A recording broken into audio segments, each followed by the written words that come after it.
নারায়ণপুর মহিলাদেরকে ফুটবলের হাতঘর তারা কিন্তু আজকে খুলবেন এবং তারা কিন্তু বিভিন্ন বড় বড় জেলা পর্যায়ে খেলেছেন, বিভাগীয় পর্যায়ে খেলেছেন।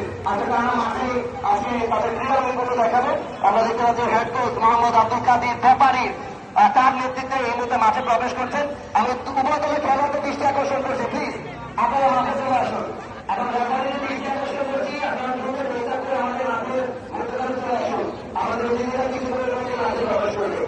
আমরা দেখতে পাচ্ছি চমৎকার ভাবে খেলোয়াড়রা স্বাধীনভাবে মাঠে প্রবেশ করছে এবং আজকে তারা একটা বিখ্যাত মাঠ উপহার দেওয়ার জন্য রড়িয়া হয়ে আছে এবং এলাকা পোশাকি পরিক্রমের আন্দোলনে তারা বক্তব্য এসেছিল এবং আজকে কিন্তু তারা খেলবে এবং সেটাই কিন্তু আমরা দেখতে পারবো তাদের অনিল এই আয়োজনে তাদের ক্রীড়া নৈপুণ্যটা।